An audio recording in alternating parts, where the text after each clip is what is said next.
Hey, Cap fans, it's Rick here, and wanted to give you a quick message before you start listening to the episode, because you're going to notice a few strange things. One, the music's different. I went to edit the podcast, and the music that I typically use is no longer available. So, didn't want to throw you off with the intro music, but I added something different. Two, you're going to hear that my microphone sounds awful. I sound like I'm in the kitchen with Bob, but I'm working on it. Should have it fixed in a couple of episodes. So I didn't want that to throw you off either.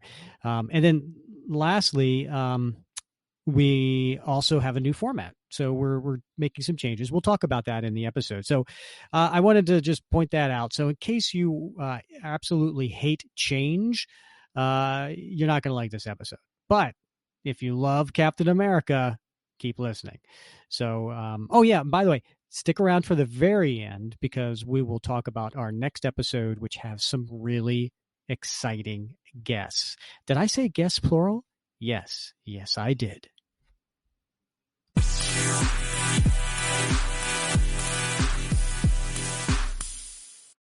Greetings, Cap fans, and welcome to episode 90 of the Captain America Comic Book Fans Podcast. This is Rick Verbanis. I'm your host, and I'm joined by Bob Lucius, the best gosh darn co-host out there. Hey, Bob. Hello. I love you. Won't you tell me your name? Hello. I love you. You jump in your game. Hello. You stay out of my game, Rick. You tell me your name. No. You stay out of my game. Yeah? No? I can't jump in your game? Don't guys, just stay out of my game, man. Oh, yeah. All right. Well, that was By the Doors. Right? A number one hit. What year was that a number one hit, Bob? Could that have been 1967? No, Bob, it would have been 1968. Oh, but I get your guess because the comics that we're covering today technically came out the end of 1967, but they had cover date of January 1968 through April of 1968. Yes. You know what else came out at the end of 1967? This guy. Oh, well, we'll have to ask Mrs. Lucius about that. We'll have her on as a guest. Right, yeah. Talk about how that day happened. Yeah. Well, listen, that's great. That's fantastic. Welcome everybody to the Captain America Comic Book Fans Podcast. We've got a pretty fun episode for you today. We are covering Tales of Suspense, issues 97, 98, 99, and then bridging into Captain America's first ongoing series in the Silver Age, Captain America 100. So we wanted to go through that. Now, I will tell you, Bob, the marketing guy in me really wanted to wait until episode 100 to do Captain America 100. Mm-hmm. But episode 100 is going to be it's slated to be an interview. So it's going to be our interview that comes out in a couple months.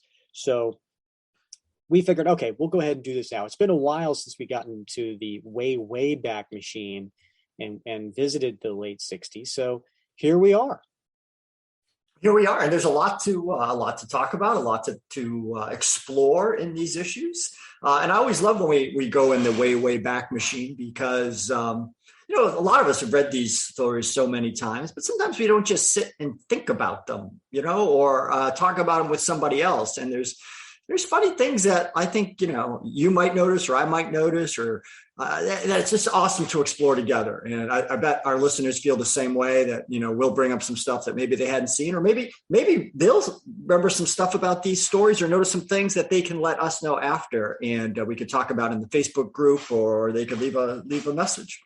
Yeah, no, it's always great getting the feedback. And we'll get to that in a moment. Because we did ask for some feedback from the listeners, and you guys didn't disappoint. You certainly made your voices heard in our Facebook group. Another way you can make your voices heard is by leaving us a review. If you go into Apple Podcasts and leave us a 5-star review, we would be incredibly grateful for that, because it does help us get a little bit more notice on iTunes and Apple. So we got another one. I want to go ahead and read a 5-star review, and this one comes from Casey G. Now, I'm pretty sure this is the same Casey G that joined the Facebook group a couple of months ago, and he's a great member of the group. Some good comments, posts. But here is his 5-star review on Apple, and the subject he gave was my go-to for Captain America comic book goodness. Rick and Bob have put together a wonderfully consistent, fun, and educational podcast centered around Captain America comics. Different eras, plots, different captains, and their villains all get their due. Their exploration of the artists, writers, colorists, inkers, and editors has bolstered my appreciation of their contributions, in particular, Mike Zeck. Thanks, Casey. Their deep dives helped me understand my connection to 1980s Cap through their interview with J.M. DeMatteis. That was a really good interview. Mm-hmm. The love continues through the Cap comic book Facebook page as well. I found my tribe. Well, we're happy you found us, and thank you very much for that review. That was very, very nice of you. That was awesome. Yeah, and you have found your tribe, buddy. Yes, you found your peeps. So yeah, if you don't mind, please go on to Apple Podcasts and leave us a 5-star review, and we will read it here on the show. What else you got, Rick? Well, I wanted to talk about. And it's funny that Casey said, you guys are really consistent. Well, we'll see about that. So we did talk about this a couple of episodes ago about wanting to get people's feedback on the format of the show, because we had put a poll out in the Facebook group a couple months ago, I guess. And there were a couple comments about, hey, I would listen more if you guys didn't actually read the comic. And I was like, I wonder how many more people feel that way. So I went ahead and posted in the group a poll, and it was pretty simple. I explained behind the reasoning of what we're doing here, and because what we typically do is we go ahead and except for the first episode of every month is the interview, right? And then the remaining episodes is mostly me reading, acting out the comics. And then you and I, Bob, we give our thoughts, we give our comments, we make some jokes, we go on some tangents. And so that's been the format, right? For now, going on almost 90 episodes.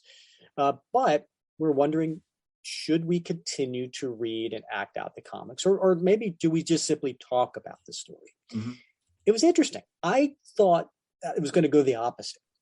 2/3 of the people voting said only talk about the story, no reading, acting out.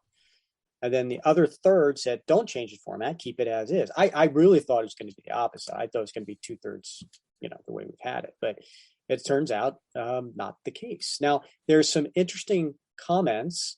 Should I go through some of these? Yeah, I think that makes sense. Okay. So James Foley, who is one of our longtime patrons, said he voted only talk about the story. And he said, I want to caveat my response with as needed or desired, still read out a panel or page as needed for discussion. I'll listen no matter how you decide. James Edward Barr said, I'm conflicted.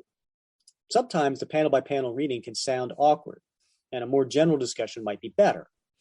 On the other hand, some good bits come from some of those panels that might be overlooked in a broader discussion and could be hard to talk about without a good bit of context. So I guess do what feels right. If you want to go deep in an issue, go panel by panel. If you want to discuss a storyline or topic more broadly, do that. Paul Kitchen, also one of our patrons, he said that I typically like the readings. However, I'm not at all opposed to pausing and going on tangent discussions about the story or general discussions about the issue at the end. You can't please everybody. I think you do a fine job of mixing it up. That's my 2 cents. So that's basically what we've been doing, right? Michael C. Johnson, who's a new patron, said, as someone who hasn't read a lot of the older books and as someone who doesn't necessarily see the same things other people do, I enjoy the readings because you call out things I may have missed or misinterpreted. Grant Ball, also longtime patron. I'm kind of in the same boat as James Foley, where I don't want the readings to go away completely. And reading specific panels is always good, but I don't need a panel-by-panel recap. So I'd imagine the whole thing as a spectrum rather than an either-or situation. And I'd just like to see things dialed a little bit more towards the discussion side of things. All that said, though, it's obvious that Rick has refined his method in voice acting. So the readings have been much more interesting than they might otherwise have been, and I still enjoy those episodes. You're like, I don't know if I'm not a big Batman guy, but I know there's that guy who voices Batman and Bruce Wayne in a lot of the animated films. I think his name's like Kevin Conroy or something. Yeah. Mm-hmm. But he doesn't look at all like Batman or Bruce Wayne, right? But his voice is Batman now for so many people. It's like you, Rick. Like you are the voice of Steve Rogers now for so many people. So I hear Steve Rogers in my head. But I don't look like him. Wait. That's what I'm pulling from this, Bob. Is all of a sudden, he doesn't look anything like Batman. Yeah, well, you dress differently. So yeah. So, but when I close my eyes and I hear Captain America, it's now Rick Verbanis. So yeah. Same with the Red Skull. Thank you, Herr Bob. I also just wanted to say Red Skull. Yeah. So. Seth Talley, also a longtime patron. He said, I prefer general discussion over panel-to-panel reading. I'll still listen either way, though. And then Capman, also longtime patron. I can't vote because, well, yes, you can. There's a little click lever thing. No, I'm just kidding. He says, because I don't want you to completely stop the readings, but as I've said, I'd like it to be less every panel. It makes the episodes very long, and of course, any issues from 2004 or earlier, I've read myself many times. Personally, I definitely think you should keep reading the new issues that come out. But I guess that means he's not going to buy them. And he wants us to read them for him. Yes. They're going to get sued. Yeah. But look, even beyond this specific question, the podcast is a great thing for us Cap fans, and we'll still be very happy with whatever you want to do to make it better for yourself, because it's got to be a lot of time and effort. Why, thank you. Yes, we appreciate that very much. Richard Field, I love the readings. Please don't let them go away. Some books I've never read and like to hear the action myself. Michael Udlock, I personally don't think it's an either-or proposition. Determine the purpose as you plan those episodes. If there is a fantastic story plot that has some nuances that need dramatizing? Did I say Did I say that right? Dramatizing, yes. Yeah. Then go for a full read. If there are themes you want to pull out, then edit the parts you read. You might find far fewer 2+ hour long episodes. As others have said, I will be listening either way. Now, here's the next part. And Bob, I actually like this idea. And I think maybe we could have some fun with this. Like, I don't know, once or twice a year. Mm-hmm. But maybe you should organize a community theater type of group that volunteers as voice actors to fully dramatize some key issues. I'm sure you have time for that kind of production, don't you, Bob and Rick? Bob's like, sure I do. I just show up. Right. Yeah. And I said, that's a great idea. What role do you want, Michael? And he said, with all the hard work you have already put in, you deserve the role of Cap Steve. Bob can do Nick Fury. I love it. Yeah. I would happy to be the narrator. Yeah. We got to have, you're now, correct if I'm wrong, but your son is interested in theater, right?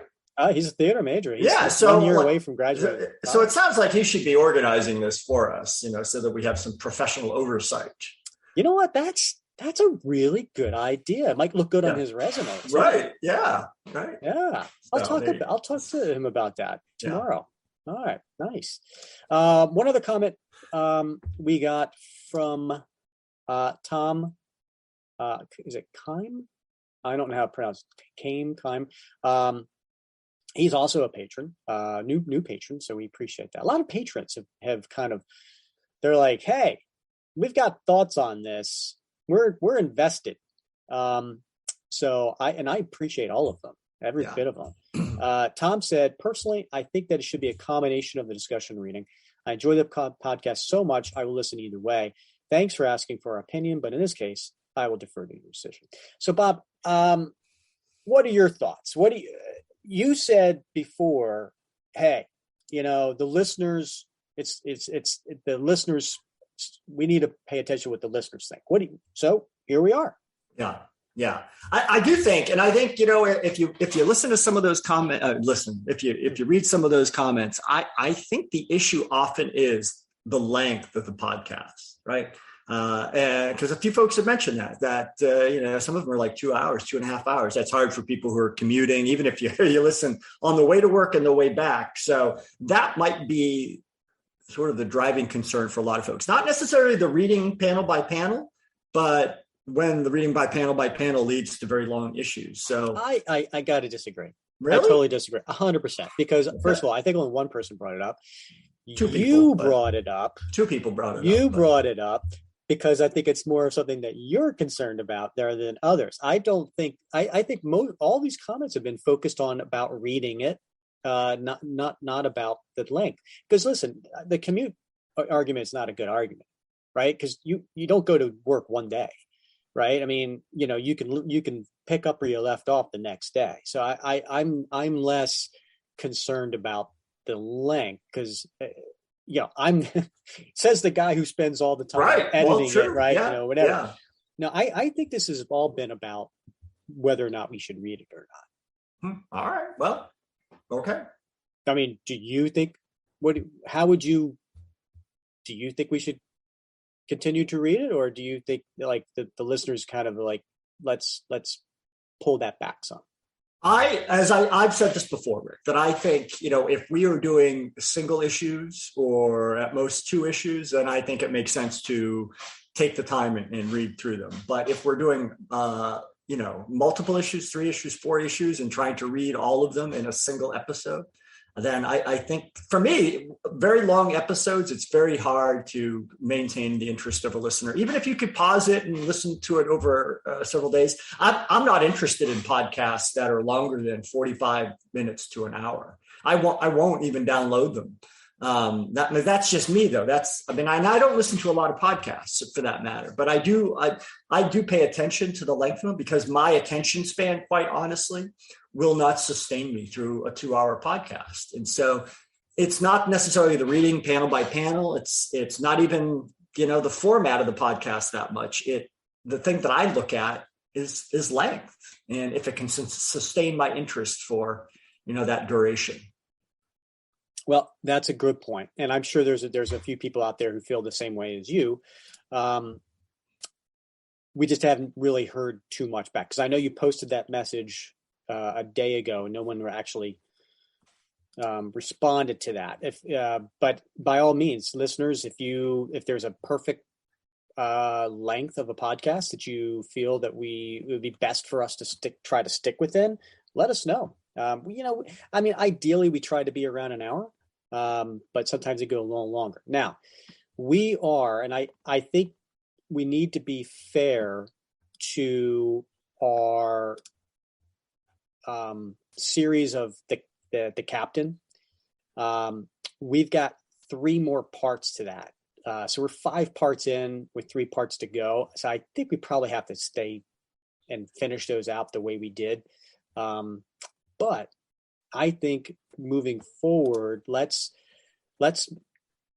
do more talking about the comic and less reading it. And then, the panels that we feel stand out, like some people have said, we'll go through them. And personally, Bob, I think this is more about you and your sound effects than it is about me reading the panels. I think people are really just like the sound effects weren't cutting it. Yeah, well, that's probably true. I mean, I'm not professionally trained.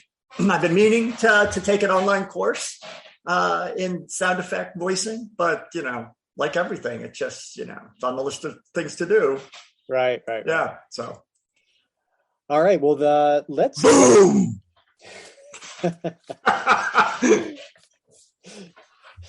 All right. Let's get to today's comics, right? So, Tales of Suspense is been going on since the 50s, and at some point, about 40 issues ago, they introduced Iron Man, and then Iron Man had his own story, and then shortly thereafter, when 4 years ago, when Captain America was brought back in Avengers 4, they decided to give Cap his own story alongside Iron Man and Tales of Suspense. And so they had their, alternating stories. It was Tales of Suspense starring Iron Man and Captain America. And then it would, sometimes they'd both be on the cover. Sometimes, they would alternate back and forth. They would do an Iron Man cover, and then the next issue, Cap cover. And then inside, typically it started with the Iron Man story, but then the second story was Cap. Occasionally they moved it around, but so that was kind of common back in the 50s and 60s when they were doing these anthology books, right? So they had Tales of Suspense, they had Tales to Astonish, right? They had these other books out there that were horror stories, they were fantasy, they were science fiction. And then Stan Lee, Jack Kirby realized, hey, these superheroes are really taking off. Like, people want the superhero stories. And that's when, for instance, Hulk, was the main feature of Tales to Astonish. And I just went through Iron Man and Cap. So they basically in the late 60s started phase these anthology books out and then give them their own series.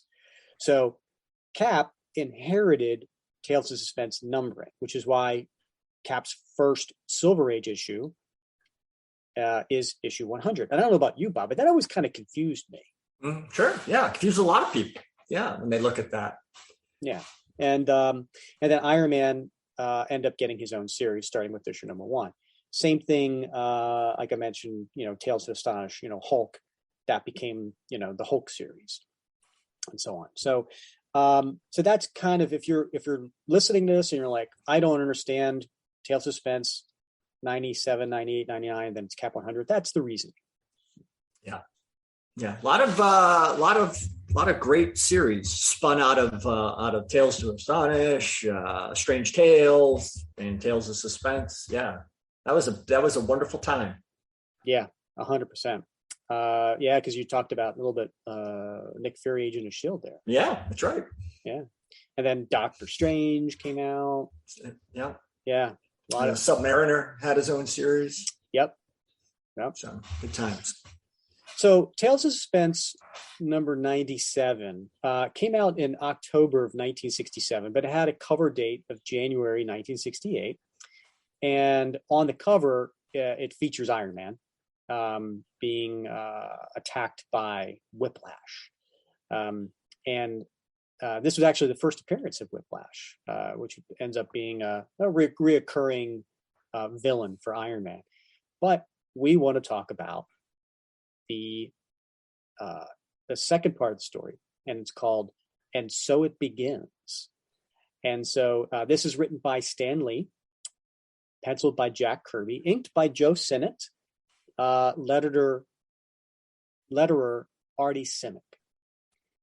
And all of these stories start with Captain America, living legend of World War II, because really that was his shtick.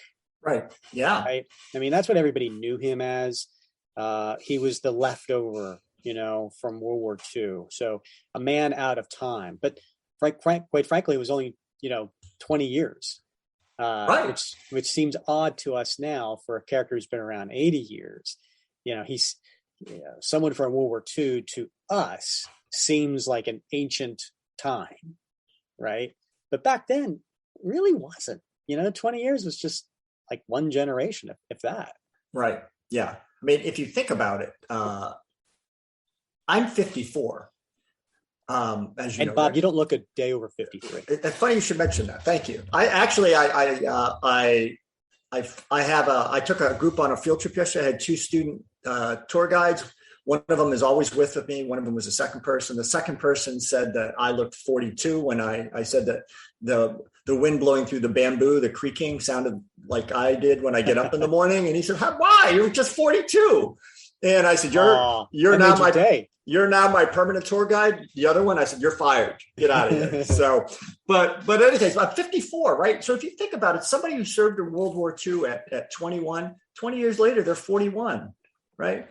That's still a youngster, from my perspective, right? I know, right? So in this time, I mean, reading these retrospectively, you think about, oh my God, he's still going on about World War II. It was still so fresh in the minds of the public, and particularly guys like Stan Lee and Jack Kirby, and Joe Sinnott, Artie Simek. These were still. I mean, it was in the recent past.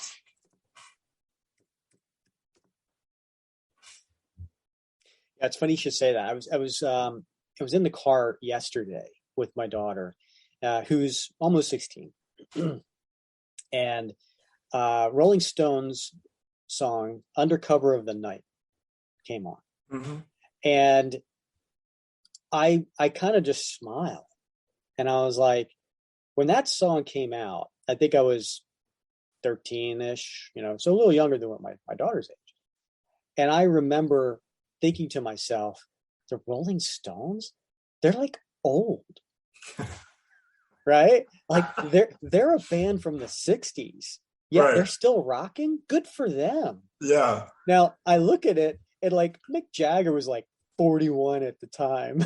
Yeah, right. and I'm like, I'm saying to my daughter, like, perspective. Wow. You know what I mean? It's everything. 41 was old, back then. Right. And, and it's funny. I think Bobby, I think my kids, I don't think they look at us and think of us as old, right? Yeah. Because we're youthful in our, well, first of all, in our hobby, yeah, right? Yeah. We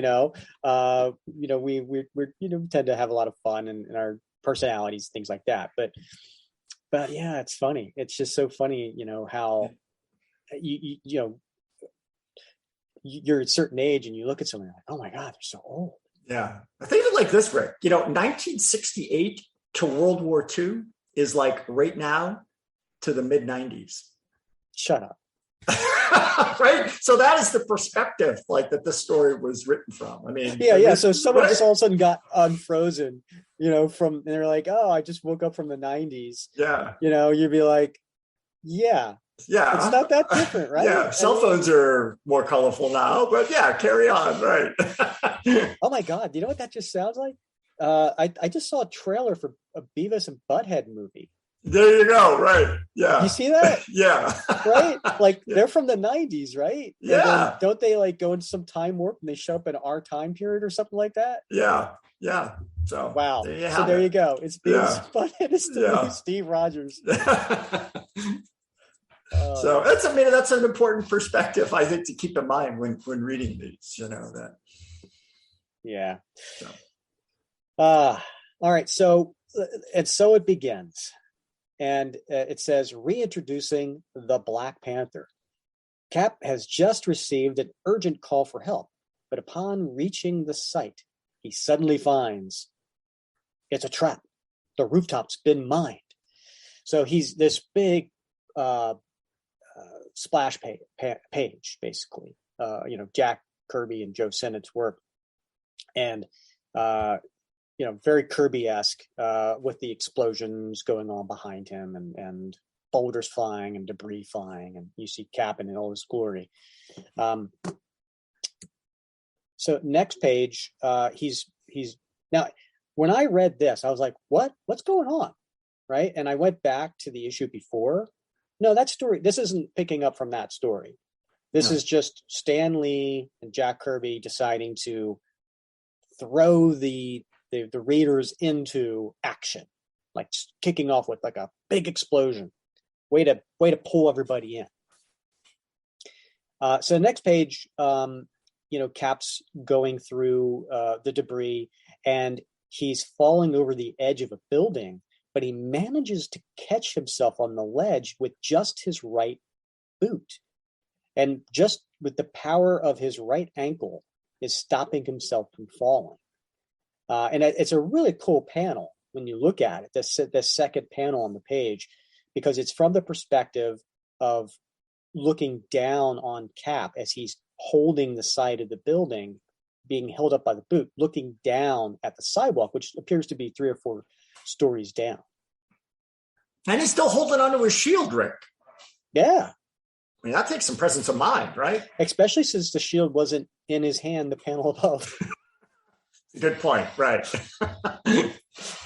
Yeah, somehow he recaptured the shield on the fall down. But yeah, so then these 2 guys come up behind him, and they're from is it the Magia? How do you pronounce that? Magia. I don't know. That's a good question. So the one guy's telling the big thumper guy, be careful, he could be faking, and he's pulling him up from the edge, but he's playing possum. And next page, he's like, I'm going to be the top man in the syndicate when they find out that I'm the guy who polished off Captain America. But Cap wakes up from his possum and he headbutts him. Then he goes after his compatriot who's pulling out a gun, and he's firing, takes him and stuffs him into what looks like a chimney kind of thing. And then next page, he goes back and he starts taking on the big guy. And I love this. He goes, "I've heard of you, big man. They say no one can dish it out like the Mauler. Now, let's see how you could take it." And he punches him right in the solar plexus.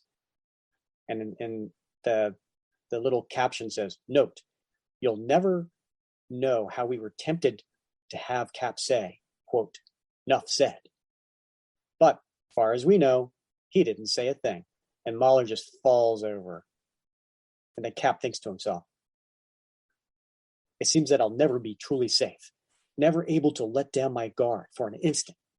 But it's the price I must pay for being Captain America, a price I'll never stop paying for as long as I live."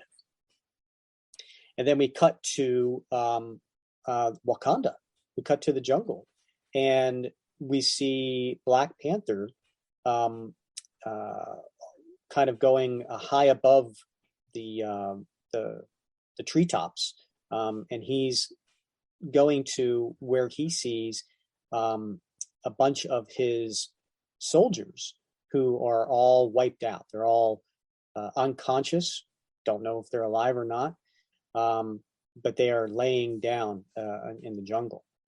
And Black Panther says, after all these months of peace, this time of rebuilding or rededicating ourselves to the task of creating a proud nation where once only jungle had flourished, again we are menaced by those who would destroy us, and again we shall strike back and fight till victory or death.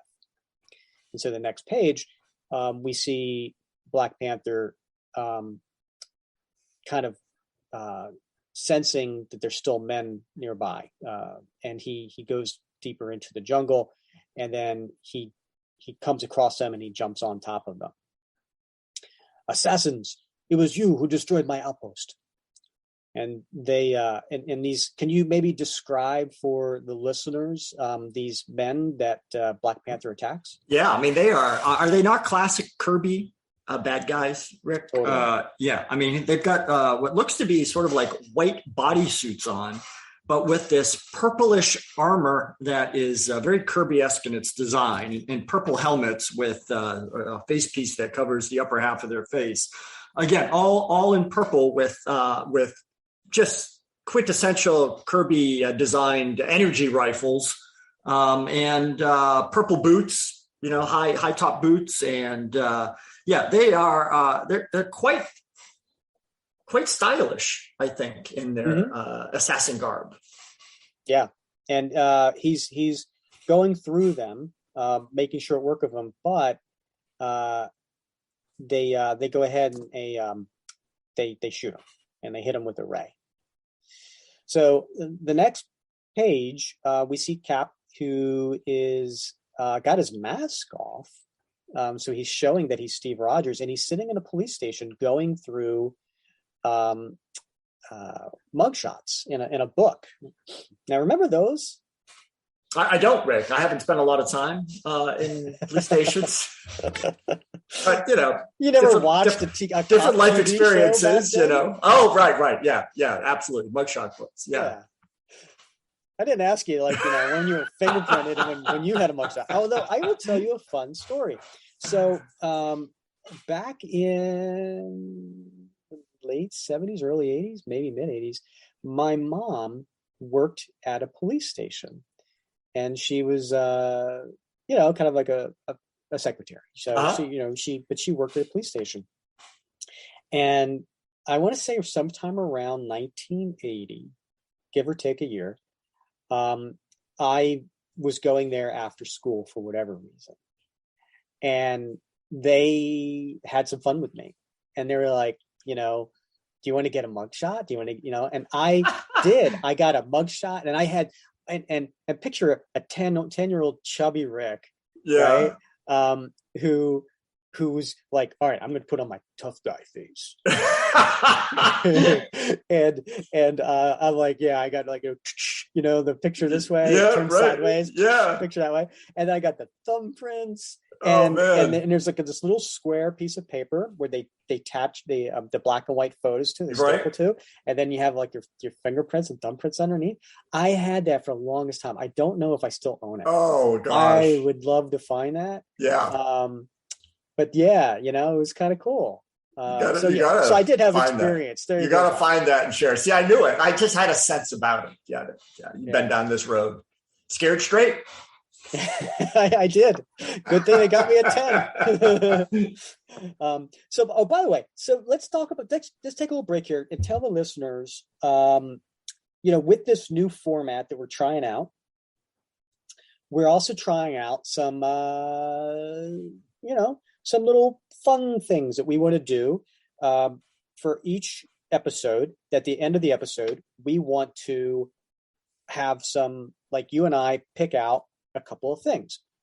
I thought it would be fun for us to pick out our favorite panel from the story, right? So we could do that. Yeah. You and I both have a chance to pick out our favorite panel from the story, and then maybe the listeners, in the comment section in the Facebook page, they could say what their favorite panel is. And then, Bob, you had a great idea of something else that we could pick out at the end of the episode. Yeah, I spent so much fun in the Facebook group, Bobby Tessier's, the T-shirt Tuesdays, right? And I've seen so many great T-shirts, and of course I've seen recently your customized podcast T-shirt, and so it got me thinking about it would be awesome to see some new T-shirts. So I thought it would be cool to either pick a line, or a panel or an image or something from the issues that we're reading and say, what would you love to see on a T-shirt? Awesome.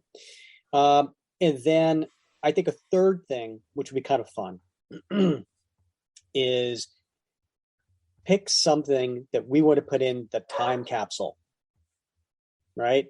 Mm-hmm. Something that when we're reading this, we're like, wow, that is totally that year. That really but just brings us, makes us think about that year that this story took place, and we'll throw it in the time capsule. I love it. That's a great idea. I love time capsules. Yeah. All right. So right now, I'm kind of thinking maybe this page right here might go in the time capsule for me. It's possible, but you're seeing Cap go through a mugshot book, right? Yeah. Like, and then seeing the car, the police car, because it's totally a 1967 police car. And then you see the clothes of the people, that they're wearing. All the men have on hats, brimmed hats, and sport coats, so I right now, this has got my early vote. So as we go through, maybe we could I love it. Yeah. All right. So Cap points out the people that he went up against on the roof, and he's like, they were both members of the syndicate, and so now they find out, like, okay, well, you're wanted by the syndicate, so you better sleep with one eye open, basically. The doc checks him out, he's fine, and then they go off in the police car, and the one police officer says, it might be wise for you to take a vacation for a while in some other city, just until we get their most dangerous hoods behind bars. But Cap's like, I appreciate the advice, sir, but I've never yet turned my back on a fight. So the next page, and again, Cap's walking around the city with his mask off. So this is, hey, Steve Rogers is Captain America. No big deal. No big deal. Carry on. Yep. And the police officers, just take the advice of an old warhorse and sleep with one eye open. And if you need help, sing out. That's what we're here for, son. So I want to read this page because I think this is a good page. So Cap's going into his apartment, and he says, they're underpaid, overworked, and underappreciated. No one calls them superheroes or makes any fuss over them. And yet, it's men like that, the thousands of unsung cops on the beat, who keep our streets from turning into jungles and who make our cities safe, even for the unthinking cop haters themselves. But even though I know he was right, I can't run away from those who threaten me. It's too late now to start being cautious. Besides, I never know when she may need me. Strange how I still think of her as she.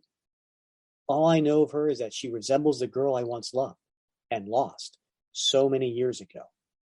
Nick Fury calls her Agent 13, but to me, she's all I'll ever dreamed of, all I ever longed for.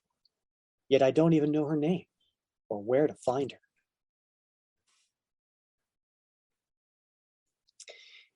So interesting, right? Yeah. He's pining for Sharon Carter, who has not been named at this point, and still is Agent 13. Oh. So speaking of Agent Carter, we turn to the next page, and here is her getting dressed and doing her hair and her makeup and putting on glasses and a hat because she's making herself to look like Irma Kroll, the most deadly female spy ever to reach these shores. What a name. Rick, who? I'm confused because there's obviously Sharon Carter in the first few panels, but in the bottom panel, it's a completely different woman. I know, right? The glasses, the hat, the makeup. Yeah.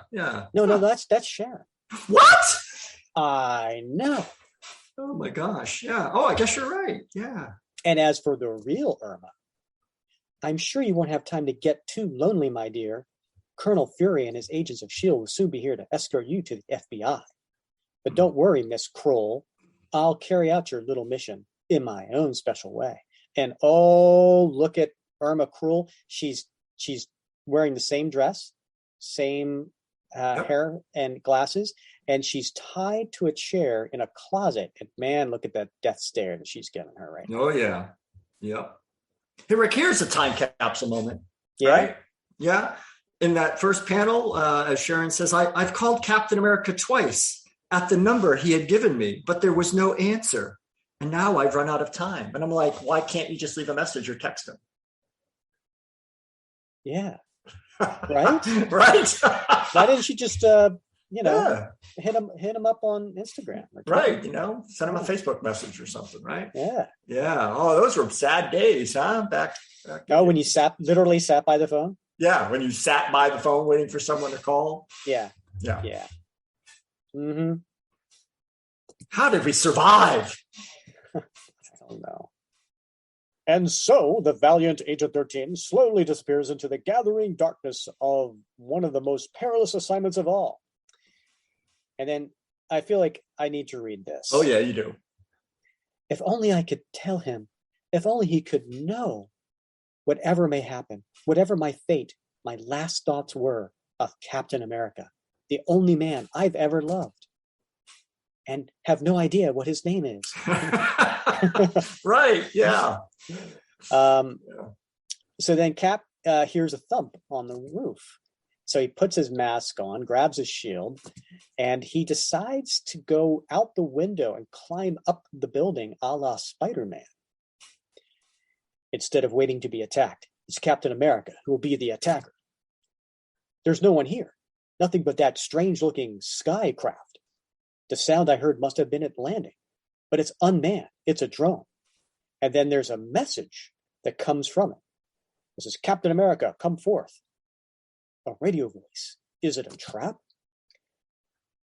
But then, throwing caution to the wind, the red, white, and blue Avenger enters the ship only to find, and it's T'Challa, Black Panther. But he's got his mask off, and he's on a video call. See, like, Sharon could have done that, right? She could have just video called him. Yeah. Oh, well, I tried twice. Oh, well, love of my life. La, la, la. Anyway, so T'Challa's there, and he says, I'm the Black Panther, chief of all the Wakandans. You may check my credentials by contacting the Fantastic Four. No need for that. I've heard of you. But why this method of communication? Listen carefully as I explain.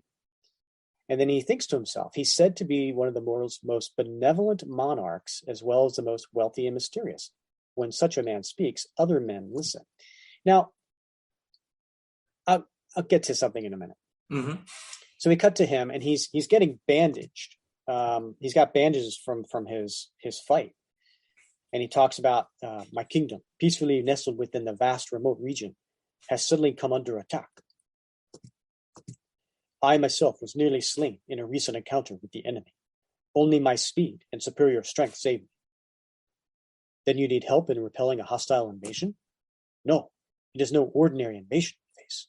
I have power enough, weapons enough to repel any hostile force. In that case, why this call? Because, in some strange way, this danger is connected with you. And then he's getting his Black Panther garb on him by one of his guards, saying that the enemy attacks. There's no more time to explain.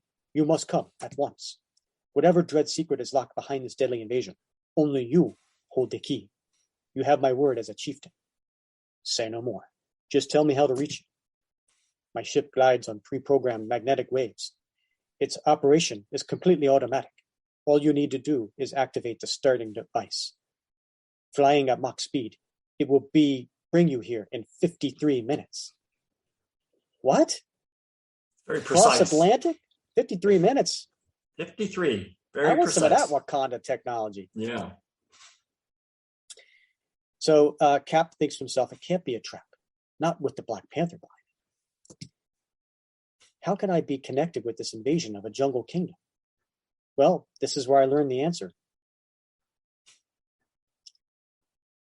Interesting. Mm-hmm. The Wakanda language uses the English letters. Pretty cool. Yeah, it is cool. And apparently S for SOAR is the same in Wakanda as it is in English, because he has to hit S for SOAR. Yeah. But I now I'm like super curious what G and W, B, R, and L stand for. Let's figure that out. What do you think? W is like, what? I want some water. Yeah. L obviously land, right? B must be, I got to go to the bathroom. Yeah. Yeah. G is bring me some grub. That's a grub call button. Yeah, yeah, yeah, yeah. And R is, I'd like an extra roll, please. Oh, okay. Very nice. An extra warm roll. Please. Oh, be careful. You don't know if that means like the thing you can do a roll in the sky. Yeah. All right. So again, Kirby does a masterful job.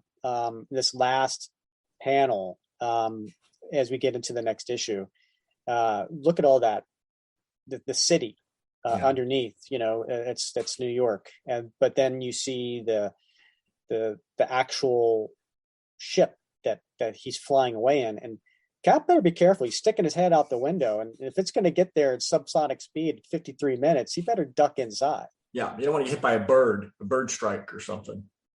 Yeah, but it's a very cool perspective, right? I mean, that ship is taking off at sort of an angle with the city spread out below. It's a very cool perspective that Kirby's done here. And so Steve thinks to himself, a tribal chieftain with a ship such as this. Somehow I feel this is only the first of many unexpected wonders that await me when I meet the Black Panther. All right, so we get to the next issue, Tales of Suspense 98, and this one actually has Cap on the cover this time, and it is Cap in his garb with his shield, wrestling with the Black Panther in his uniform, and that's basically it. It's the two of them, and then kind of like a starburst behind them, and it says, Cap versus ... the Panther.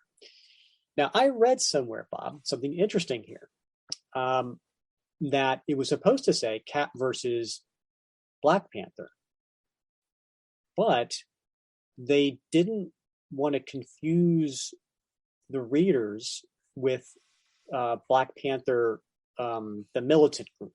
Right. Because that was really something that was going on during that time period. And quite frankly, Black Panther, the character, was not a household name. Yeah. Yeah, it's really interesting. Oh, that is interesting. That's a very contextualized explanation here. Yeah, so when you look at this cover, it's Cap versus ... the. I think probably they had Black Panther there, and then at some point they maybe whited that out, put the ...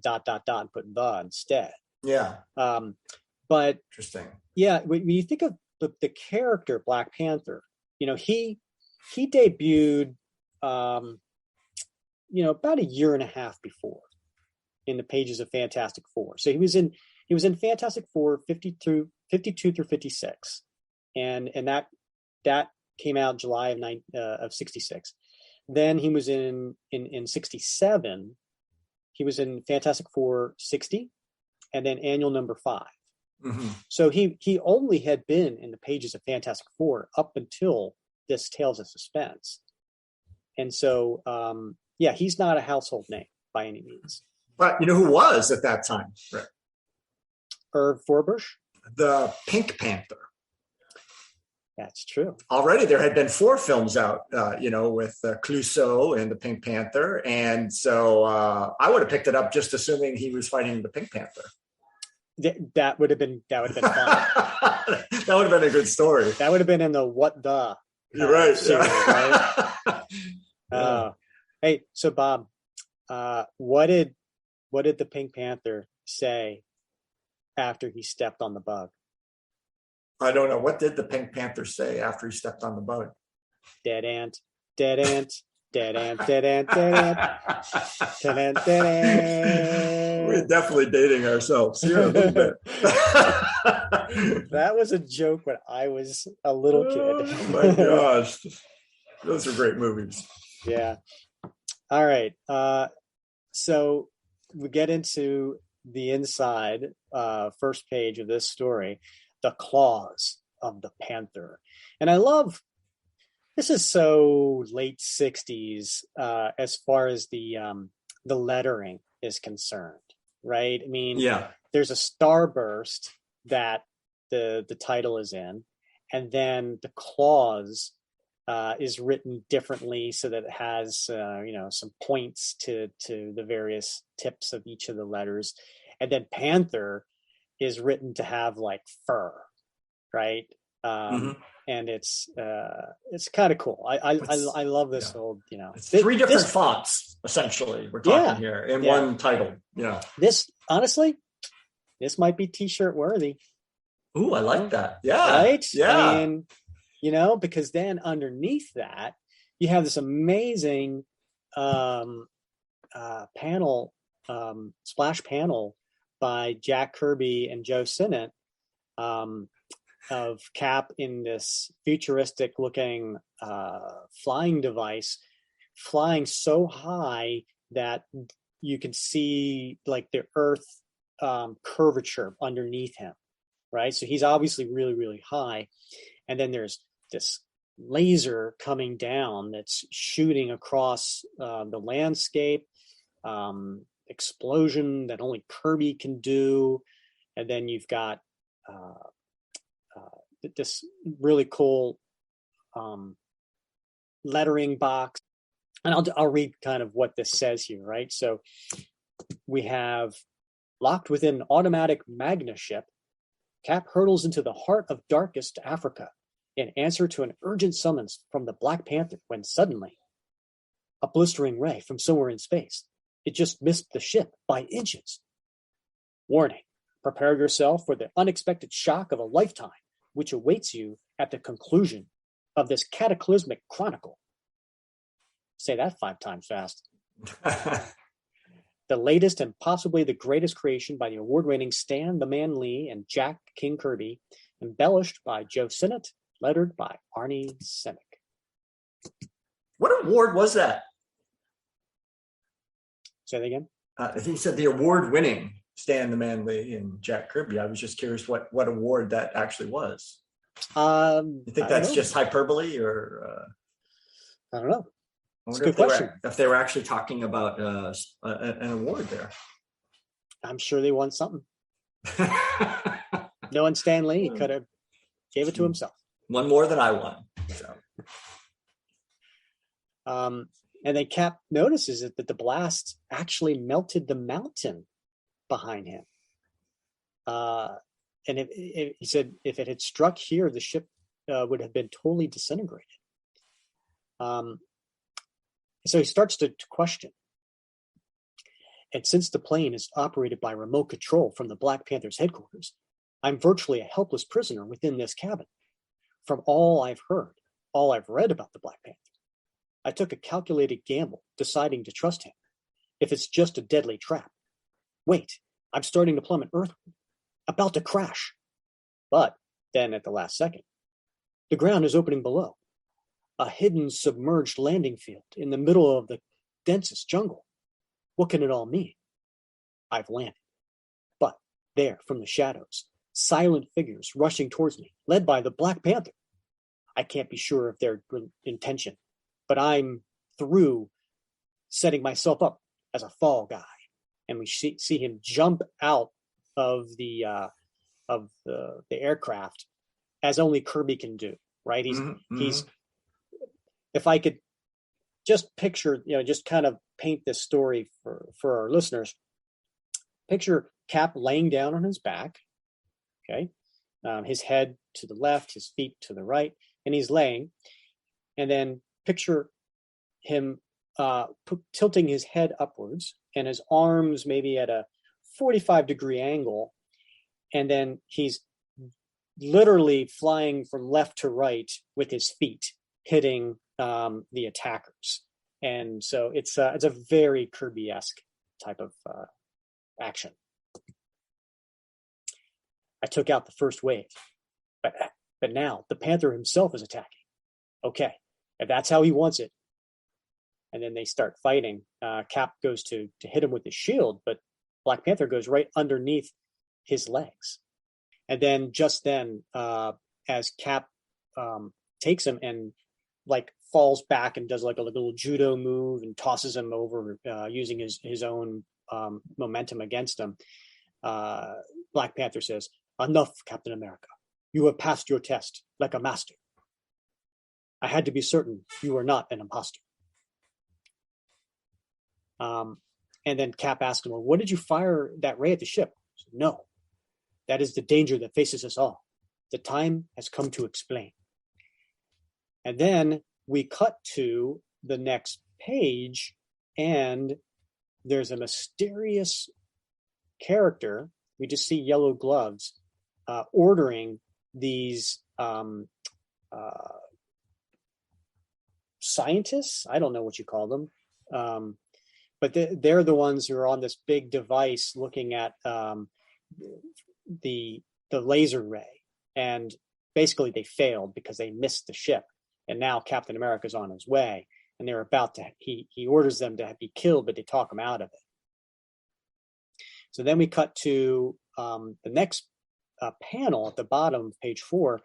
And those soldiers you talked about before, the white and the purple, are back in the jungle, and they're looking for Captain America and the Black Panther. We cut back to where Steve and T'Challa were, and they're kind of looking at everything that's going on, and T'Challa explains that the solar bolt, which almost struck you, comes from a source right high in the sky. You can see it there in the reflective lens of my tracking scope. But who put it in orbit there? And for what purpose? Why don't you answer? There's something you're not telling me. You are most perceptive, my friend. But I cannot name the one who is our enemy, for you would not believe. You must be patient. Before long, you shall see him with your very own eyes. But I can tell you this, the awesome, murderous object orbiting above mankind is actually a solar heat projector, with its electronic jaws open and its mirror catching the rays of the sun. It is 1,000 times more destructive than the world's largest H-bomb. Hovering silently above us, protected by an unshadowable field of vibratory force, it can instantly wipe out any single area on Earth with a single withering solar blast. That's pretty deadly. That is. It's in the vibratory force. That's impressive. Mm-hmm. No city, no nation, not one single human being is safe so long as that floating abomination remains above us. Until now, our unseen foes have merely been testing it, but I fear it is, at last, ready to strike. We need spaceships, rockets. Have you alerted S.H.I.E.L.D.? No, it would be in vain. There is no way to destroy it by direct attack. Its protective field is far too strong. You see, I possess rockets, and I have tried. Then what's the alternative? Stealth, speed, and cunning. The two of us striking unexpectedly at its control complex here on Earth can render it totally useless. My men have just located a small force of their agents. If we can manage to capture one of them, I get the picture. Let's go. And they put their masks on and head off into the jungle. And T'Challa leads, as he knows the jungle better, of course. And he says, I will take the lead, for I know every foot of this terrain, even as you know your own home. So I thought it was interesting, Cap's thoughts here. So I thought it'd be good to read it because it's pertinent to the story. It is. My own home. How many years has it been since I've had a home? And how many years will it be before I can call any place home? Before I too could find a life and a love of my own. Even now, the one girl I can't forget is on some unknown mission, half a world away. But I mustn't think of that. Not while the solar ray menaces all mankind. And it's a pretty cool panel of the two of them running through the jungle. I love Cap swinging on a vine over a river, and if you don't look closely, he's going right over an open-mouthed alligator, or maybe it's a crocodile. I don't know. Yeah, crocodile for sure. But and that sort of inner monologue, Rick, I'm sure we'll get back to those inner monologues when we do a recap at the end. But it is so Tales of Suspense early Cap, right? Mm-hmm. 1960s. Pining.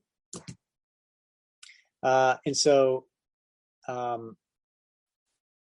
they come up on those soldiers in the white and purple, and so they start they start firing on him, and Cap's like, "You're right, move."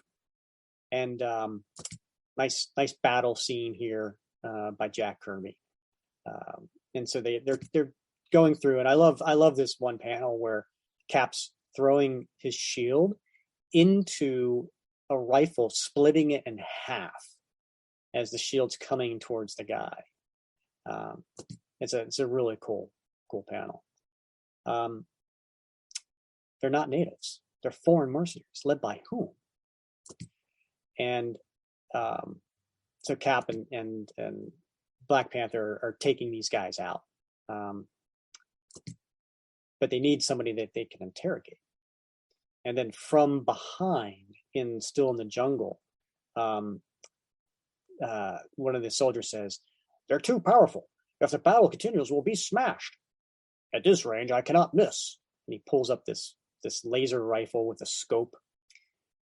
"Put them out of action with a low voltage stun bolt shot." And they do. And it hits Black Panther, and it makes a sound, Bob. Does. Shoop! The Panther took a stun gun blast. It knocked him out, but the gunmen have taken cover all around me. I can't dodge the next shot if I don't know where it'll be coming from. I'm like a sitting duck exposed out here. Then, before the Star-Spangled Sentinel can make another move, he gets hit, and he cries out, Bob. Mustn't black out. Must stay conscious. But I can't. The blast was too strong. And so we cut back over to Irma Cruel, right? Irma Cruel. Yes. She's walking through the jungle with her briefcase. Not very la la la. It's an attaché case. Oh, is that what it is? Yeah. Okay.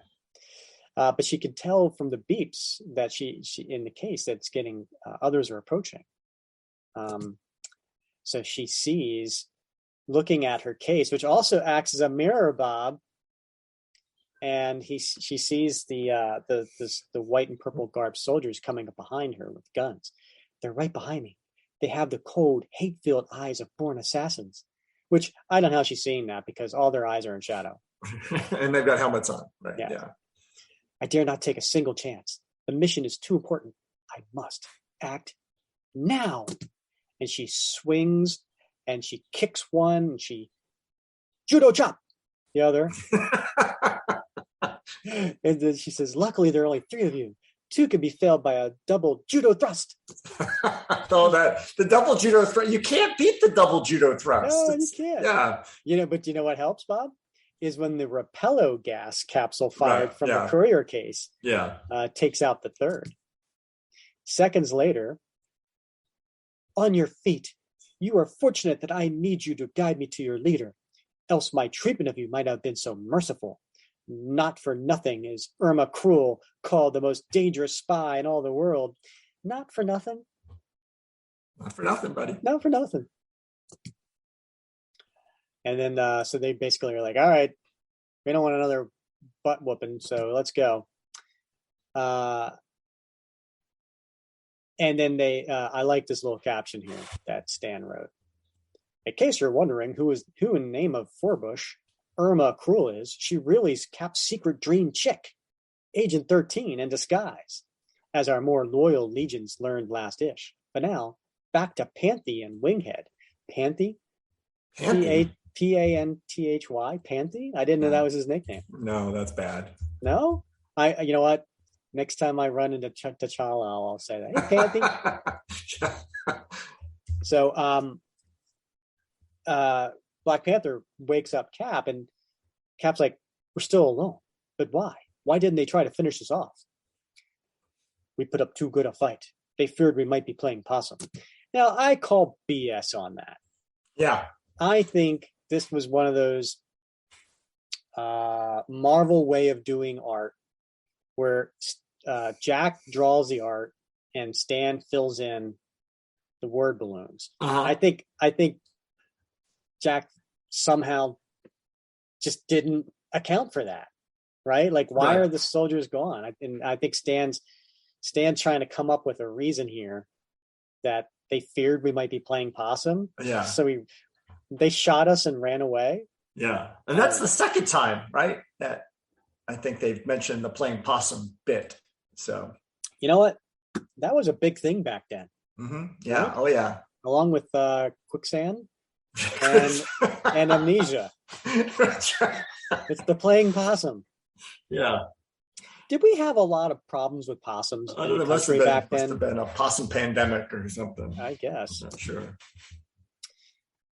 So they go running after them in the jungle, and knowing that it's a trap. And sure enough, it was. And they go ahead and click a lever, and Cap and Black Panther fall into a huge pit. It's a very large pit. The ground opening up beneath us. A lion trap. I was too hasty. I should have detected it. Luckily, we both know how to handle a fall like that. It won't take long for us to climb out. Wait, there is a scent of many men above us. If they are led by the one I suspect, you must brace yourself. Prepare for a staggering shock. And the next panel, Cap looks very shocked. No, Sure does. It can't be. Not him. Now you know why it was you I sent for. For in all the world, you had no greater enemy than the man you thought was long since dead, the one who killed your youthful partner 2 decades ago. And Zemo is standing there. The first one. Well, not the first, technically, but the one that Cap fought in World War II. Just as I now plan to kill you, Zemo. To be continued. Zemo is like a bad penny. Really is. I mean, didn't he die in like Avengers? Yeah, it was like Avengers 15 or something, right? Yeah. Thought he was stuck under a bottom of a mountain or something. Yeah. All right, let's get to issue Tales of Suspense 99. This is the last issue, Bob, of Tales of Suspense. So let's get to the cover is an Iron Man cover. Mm-hmm. And at the mercy of the Magia. Well, that's probably where I was getting Magia before. It was the Syndicate that I was actually, I said the Magia. Okay. So here's Iron Man on a bed, is it a bed? Like some sort of table, right? Mm-hmm. And he's laying there in full uniform. Maybe a little damage to his armor. And he's below him is water is coming in, and he's getting shot at with a laser. It looks very much like a James Bond, like when James Bond's tied to a table and then the laser's coming down on him. And when James Bond's lying there and he says, do you expect me to talk? Mr. Bond, I expect you to die. That was a great scene, right? That was awesome. Yeah, it was a great scene. So that's kind of reminiscent of here on the cover. So let's get to the Cap story. So we get to the man who lived twice. I guess they're referring to Baron Zemo here, right? And we see Rick. Speaking of Bond, what Bond movie came out in 1967? You Only Live Twice? You Only live twice. Right. Right. A little play on that word. I think they were boring that language. Yeah, no, I like it. That's a good call. Good call by you. So this opening splash page of this is we see Cap and Black Panther kind of going up a cable up the side of this pit. The lion pit that they were in, and Cap's going first, and Black Panther is behind him. And by the way, this one is Stan Lee and Jack Kirby, but instead of Joe Sinnott inking, it is Sid Shores. So we might see a little bit of a style difference here. Artie Sinnott is still lettering it, and Cap thinks to himself, "It can't be. It can't really be Zemo who captured us. With my own eyes, I saw him die beneath that rock slide many months ago." And that was in Avengers 15, which did happen about 3 years previously in real time. Yep. Answering an urgent call from the mysterious Black Panther, Cap speeds to darkest Africa only to find himself and his warrior chieftain ally captured by a man who should be dead. We must escape. Zemo's orbiting death ray must never be unleashed upon the earth below. And so they get up there, and there's Zemo with his army. And I see doubt in your eyes, Avenger, but it is uncalled for. Zemo truly lives. So again, just wonderful Kirby-esque machinery, right? The weapons they use, just the amount of detail, and just kind of like just really just cool looking, right? So they're coming out of the pit, and Zemo explains. Once before, I possessed a fantastic master plan, a plan for permanent and complete world conquest. You fooled me then. You thought you had crushed me, but Zemo survived. All these months I planned and plotted, and now my time of triumph has come again. Now it is you who shall die. Death has no terrors for one who has faced it as often as I, but I won't die in vain, not while you remain alive. Alas, you masked fool, the choice is not yours. And here we go. This might be my panel, my choice for panel. Yeah. Might be, right? Because we got Cap, and he in this nice double panel, not double panel, but it's a big panel at the top of the page, right? And it stretches across. And Cap takes the men that were holding him, and he just throws them together.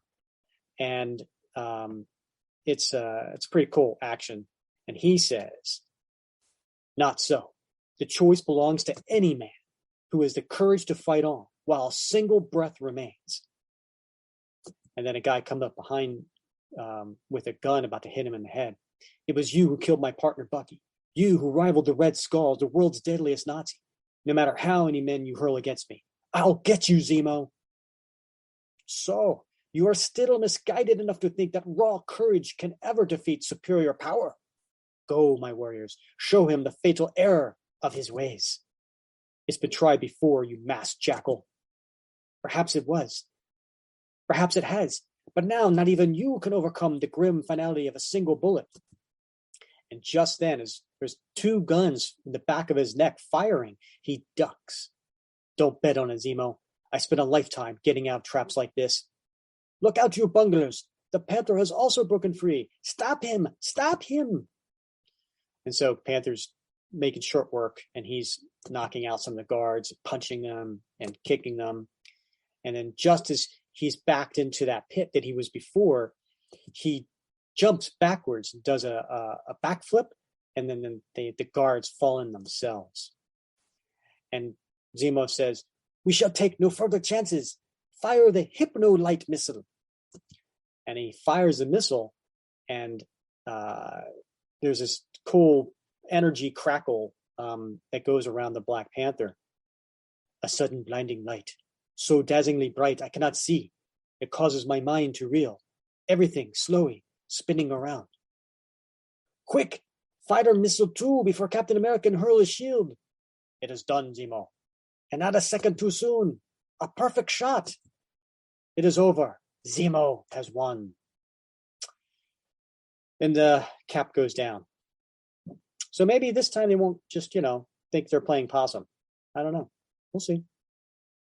So they've got Sharon Carter, a.k.a. Agent 13, a.k.a. Irma Cruel, walking through the jungle. And they're taking her. And I think right here is where you can see the difference in Anchor. When you look at these panels. Yeah, you can definitely see a difference in inking. You sure can, yeah. And then they see above in the sky begins to brighten, and they're like, "Oh no, the solar ray! It's coming this way." So they seek shelter, and they go underneath a big, like, man, I don't know, that's probably like a 3-foot wide, like deep door opens up, and they go into 46 seconds before the beam blast. Precisely 46 seconds. Yeah, they got that down to a science. Yeah, Stan is very particular about 53 minutes to get to Wakanda, 46 seconds. And this thing looks like Patrick Starr's house from SpongeBob SquarePants. That's true. Yeah. I guess big boulder lifts up. Yeah. Come on down here. Okay, let's go. Let's go, Patrick.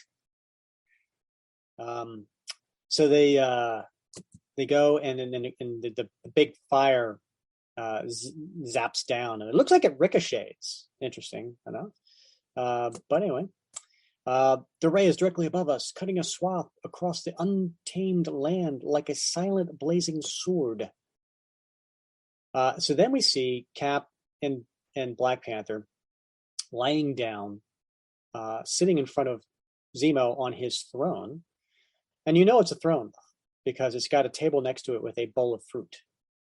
And a beverage, yeah. A pitcher of some beverage, yes.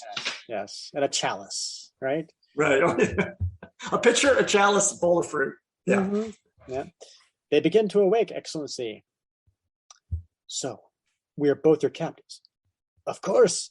Surely you didn't expect it to end in any other way.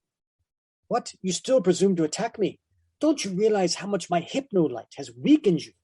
It has temporarily shattered your ability to strike a blow. See, your mind has become disoriented. You cannot hit me. But since Zemo has not been so affected, the time has come to discipline you. And he punches Cap down. And since the Panther does not choose to learn by your experience, he too shall be accorded the self-same treatment. And he does a judo chop. And he knocks Black Panther down. And they both try to get up. Your courage far exceeds your wisdom. Indeed, I shall have use for hirelings such as you. And T'Challa doesn't like that. Hireling, you are addressing a king, the chieftain of all the Wakandas. Easy, partner. Let's both hear him out. And then he whispers, we have to stall while the hypnolight wears off. What's changed you, Zemo? You seem colder, even more diabolical than ever before. That is of no importance. What I am now about to show you is. And he talks about the laser ray. And I want to go through this. The most potent weapon ever devised, my orbiting death ray. Utilizing the limitless energy of the sun itself, it becomes a gigantic, deadly laser beam, which will make me master of all mankind. Does anybody else not think, anytime you see the words laser beam, especially coming from a villain? Right, yeah. A little quote action going? Yeah, it's got to be, you got to do it in the Dr. Evil voice. It's just absolutely essential. Laser. Now, the other, I got a pet peeve here, Bob. So he says, utilizing the limitless energy of the sun itself. Utilizing. Mm-hmm. I can't stand that word. Utilizing. Uh-huh. You don't like that? You want something simpler. Right? Yeah, it's like using. Just say using. but you're taking a two-syllable word and making it 4 syllables. Why? It has the self-same meaning. Exactly. Or just say same. Thank you. Touche. Yeah, no, utilizing, I swear to God, I hear people use the word utilizing, and I'm like, are you just trying to make yourself sound smarter? Right, yeah. Yes, I'm going to utilize this pen. Really? You're going to utilize the pen. Is that what you're going to do? Because you sound stupid. You're going to use the pen, please. All right. Anyway, I'm off my soapbox. Okay, good. Should any nation dare defy me, I can obliterate it in a matter of seconds. Not even missiles can destroy my beam, for it can disintegrate them the instant they are launched. And now, as soon as my agent, Irma Krull, brings me a stolen list of U.S. nuclear base targets, I will wipe out the United States. And so at that point, Cap and Black Panther have heard enough. Even though they're groggy, they're still going to go after him. But soldiers just come all over, just attack everywhere and just, pile drive them. And so hold on, Rick, though, because this is this panel right here is a candidate for me anyway, of not only my favorite panel, but possibly a T-shirt. Oh, the one that says, Cap and Black Panther charging toward the perspective of the viewer, and Cap says, "Right, even though we're still groggy, we've got to stop them." And then Panther says, "Better to die as men than live as slaves." Ooh. But I love how it starts. I mean, that's a very powerful sentiment, but I love how it starts off with, "Even though we're still groggy." Yeah. Right? Because that's pretty much me every day, right? Even though I'm still groggy, I still have to do XXX. So this I'd love to have this as a T-shirt. Nice. Yeah. And then Baron Zemo says, "Your weapons, quickly use you fools, use the weapons against them," and they do.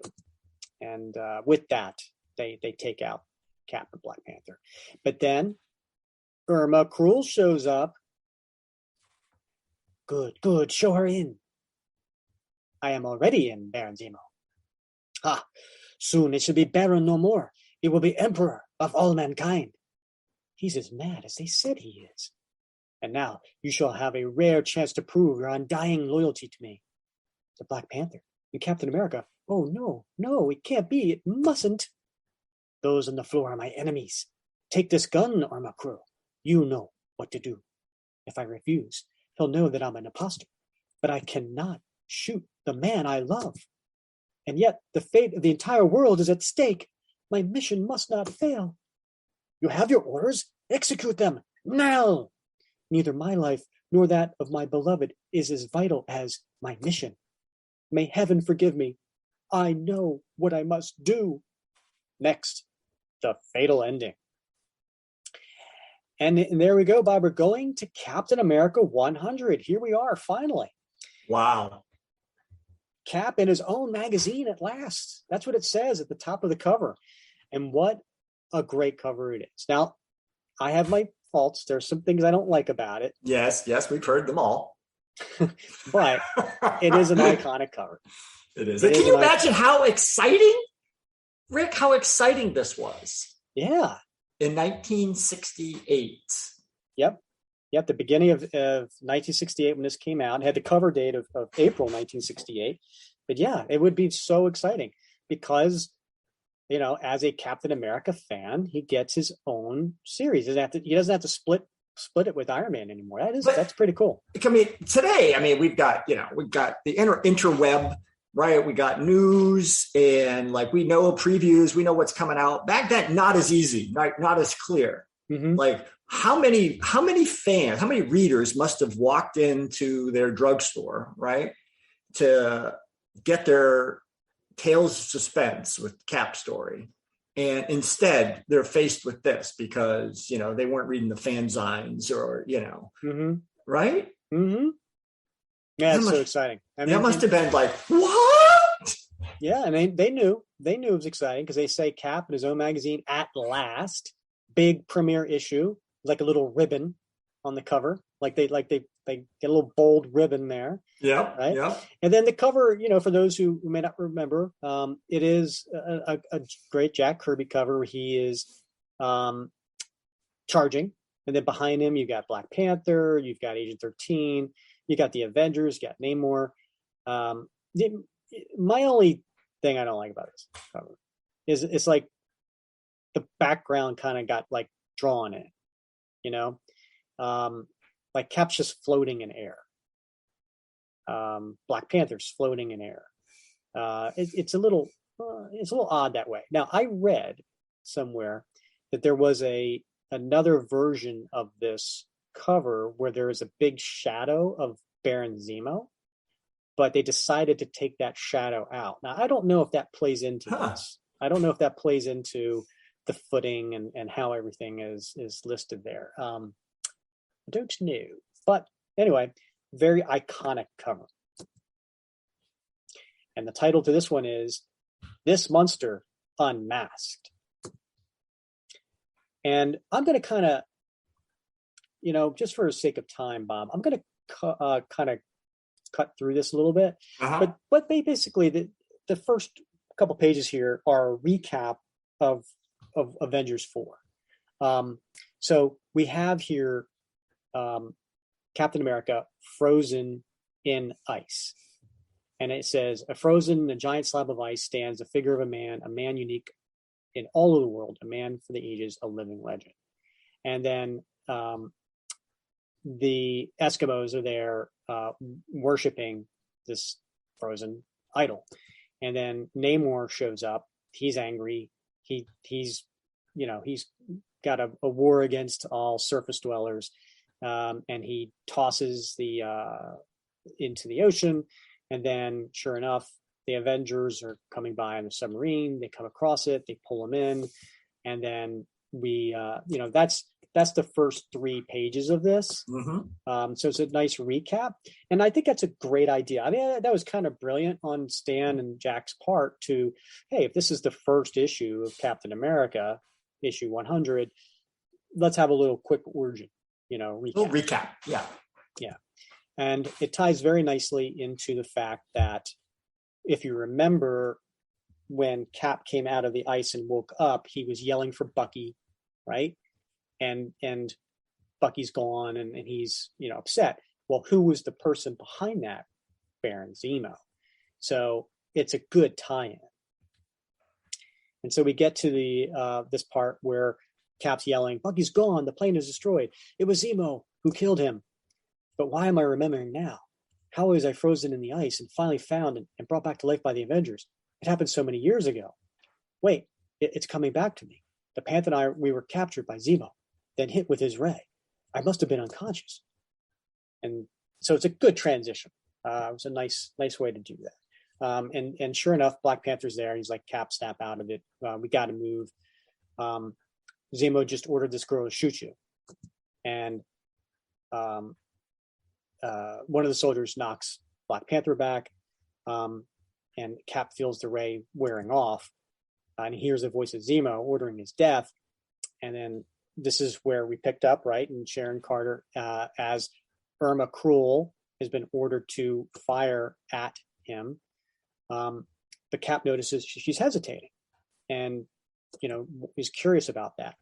And so Sharon's thinking, so kind of a recap of I got to do this, right? If I don't, all mankind's gonna kind of be destroyed. And Zemo's telling her to fire. So she thinks to herself, he doesn't recognize me. He doesn't yet realize who I really am. We've both sworn to give our lives in defense of freedom, and yet, how can I do it? How? And just then, Black Panther knocks Cap down, and she fires, and she says, then die, Captain America. And Cap thinks to himself, only I could tell. She aimed inches above my head. Bah, the female missed. Fools, you think that can save you? Can I not fire again and again? So Cap thinks to himself, then why does she merely speak? Why does she fire again? What is her real purpose? Let us save them for later, Zemo. It is the mission that matters most. Perhaps you are right. Have you brought me the vital information? Of course, Irma Cruel does not fail. In this case, I have the location of every important missile base on Earth. Within a matter of minutes, your orbiting solar ray can destroy them all. Excellent.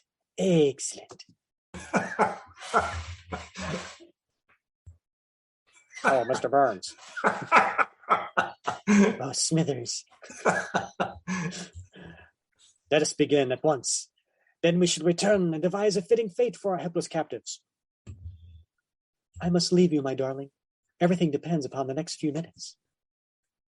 And then Cap and Black Panther are whispering to each other.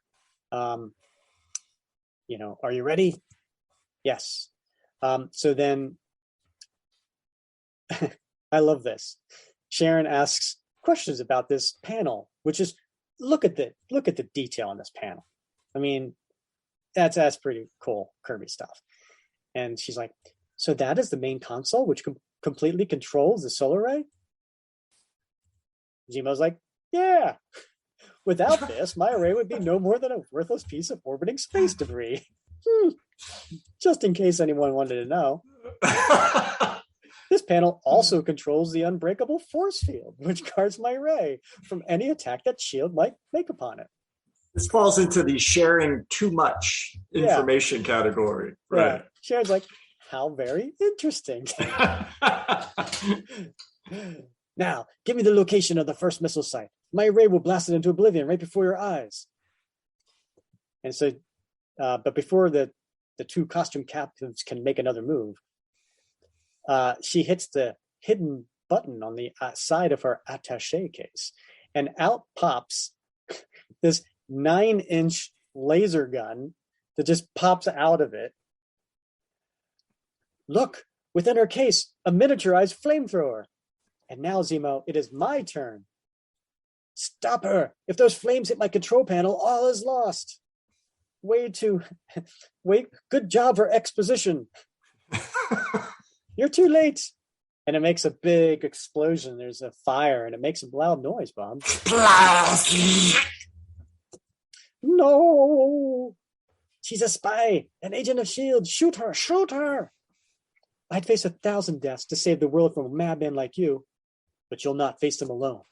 Not while the Panther and I still live. Attack! And so Black Panther and Steve go after them. These are cool panels too, Bob. They are. That's a pretty cool one right there. We've got to make every blow count. And some great Kirby style action. And then just then, Cap, look out behind you. The girl, she saved my life a second time.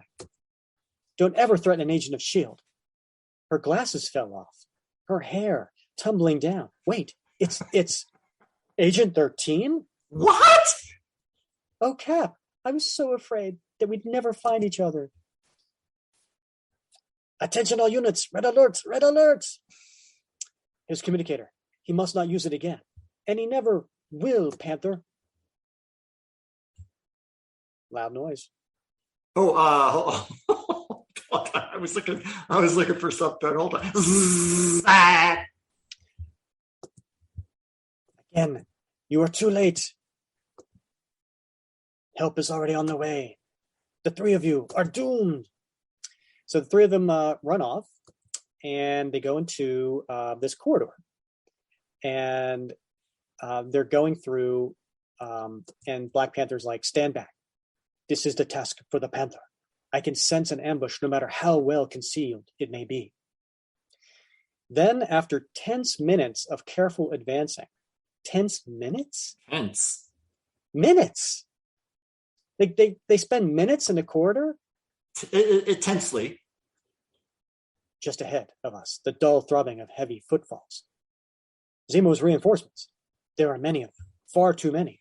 Yeah, I wonder why there's too many. Because you spent minutes in the same freaking corridor. You gave them time to go on the other end. And then, and this is a cool panel too, because you got dozens of the soldiers, in the white and purple. And there they are. We found them. Remember the master's command: shoot to kill. They must not escape. They are completely trapped. There's no place they can run. Too many to fight. You must lose them somehow. So, there's a panel on the side. Yeah. And it's the door control button.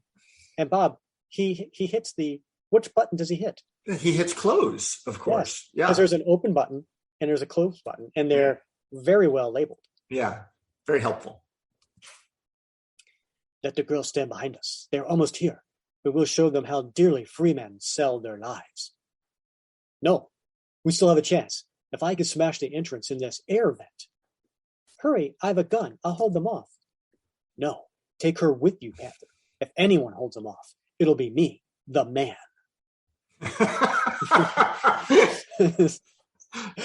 Quickly, once you're safe, I'll come back and help him. Cap, if anything should happen, no, don't even say it. Keep moving. I can hold them off for at least 2 minutes. So Cap's using a gun here. A gun? Yes, that's right. Cap 100, duly noted. In Captain America 100, the first issue of the Captain America Silver Age series, Cap is firing a gun. The vent is larger than we thought. There's room for all of us up at once. Hurry, Avenger. We'll go together. So far, so good. Only one of them can climb through the opening at one time, and they don't dare while my ammo holds out. So it's not even like a stun gun. Yeah, right. So they don't know where the leads, but Zemo says, let them go. I want them to reach the other end of the vent. Have you soon so forgotten? That is where the Destructon stands guard. The Destructon? He was created to be the ultimate bodyguard. Nothing that lives get past him. He cannot be stopped. He cannot be beaten. And they'll reach him within seconds. And so, certainly they do. Black Panther pops open the vent and he lands. And from behind, the Destructon hits him. I would thought the Black Panther couldn't be crept up on. Maybe he can't be crept up on by maybe people. Maybe the Destructon doesn't trigger his instincts. Maybe it's not a living being. I am the Destructon. It is my function to attack any who invade these quarters, and whom I do attack, I do destroy. So Cap goes after him with his shield and hits him from behind. And then he says to Sharon, I love this, hold your fire, girl. We'll see how he fights hand to hand. That's kind of sexist, don't you think?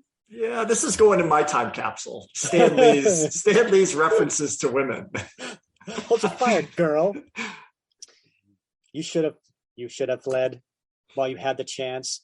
And now this is a very Kirby-esque move where someone is doing an uppercut, but with both hands. Double uppercut, yeah. And then you see the person who's getting on the other side of them. All you see them is falling back with their legs and arms flailing. But this time, it's Cap flailing. But even as Cap staggers back, a black-garbed fury hurls himself into the fray. Everything that lives is vulnerable. Somewhere, somehow. You must have a weak spot. And if you do, the Panther will find it. Another Kirby-esque panel. Despite his strength, he cannot even begin to match my speed. But it seems useless. My blows have no effect upon him. The Destructon cannot be stopped. And then Sharon fires, but he doesn't cause any harm. But Cap jumps behind him, puts his arms around his chest. Says, I want to try something my way. I noticed 2 metal studs upon his torso. They must be his main function controls. If I can manage to put them out of action. If I guess right, they'll never turn again. My hunch paid off.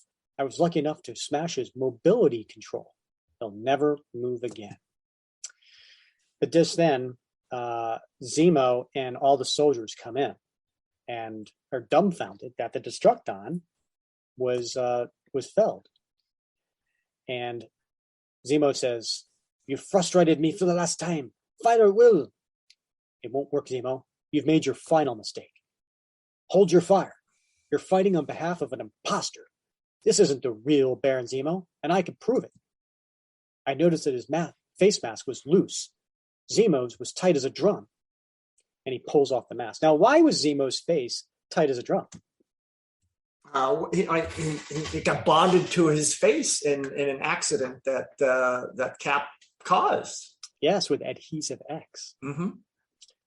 No one could ever remove it like this. I admit it. I am not Baron Zemo. Now I recognize you. I was Zemo's pilot. I flew over the site the day he died. Then I waited till his death was forgotten. Then I returned to the site. I studied his papers, learned his secrets. Traitor! You've deceived us. We serve only Zemo. But don't you see, Zemo is dead. You lied to us. You must pay for that. And they shoot him. Dead.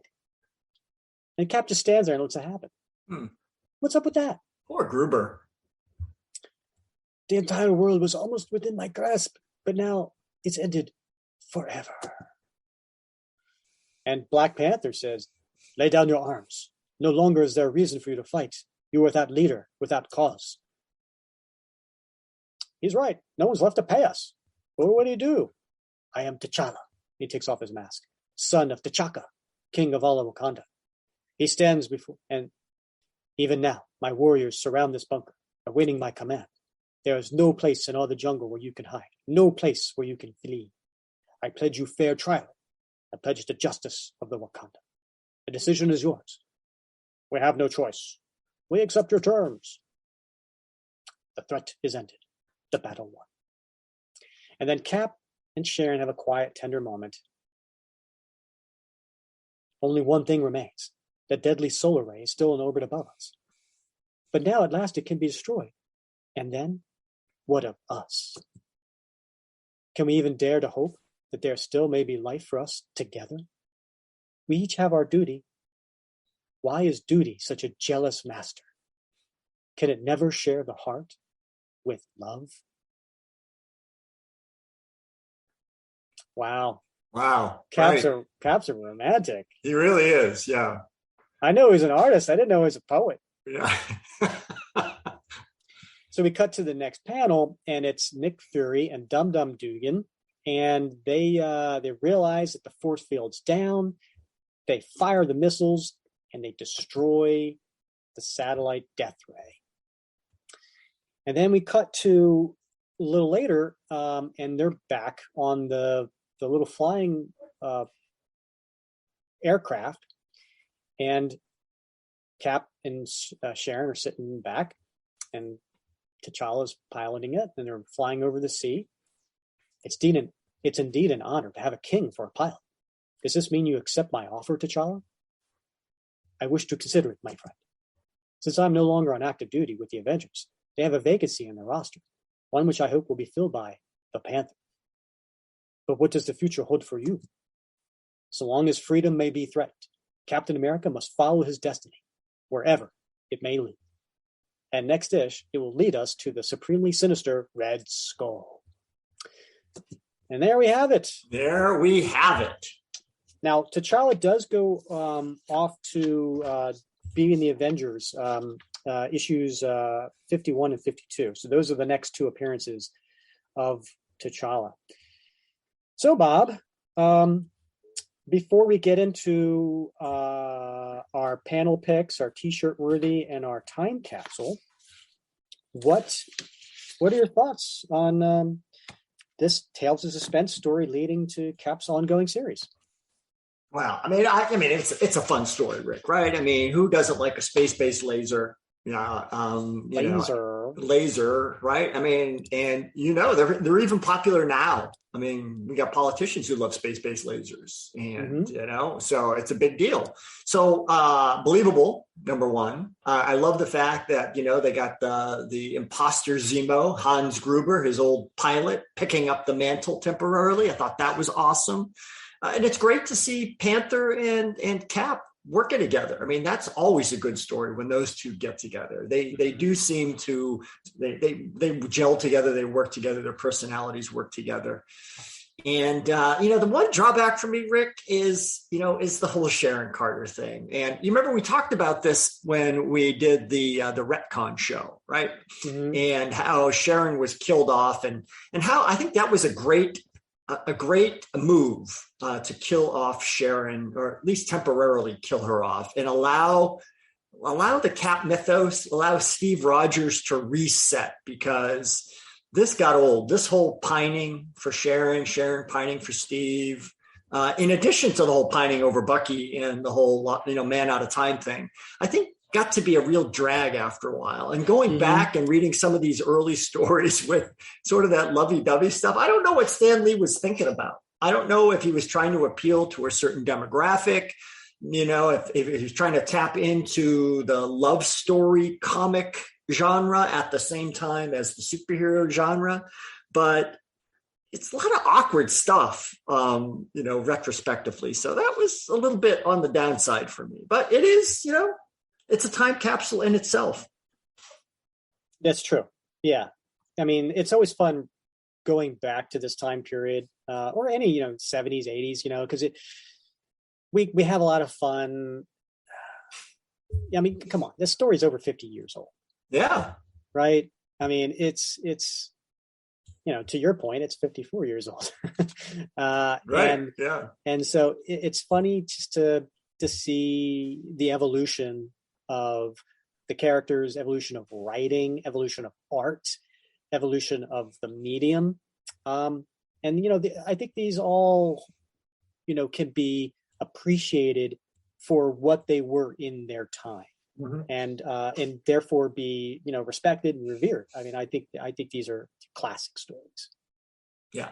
The wholesome stories, right? I mean, these were just pure good storytelling that anybody could enjoy at the time, right? Whether you were 10 or whether you were 54, you could have picked this up and enjoyed the story. It wasn't completely sophisticated. It didn't have a lot of hidden context or hidden meaning.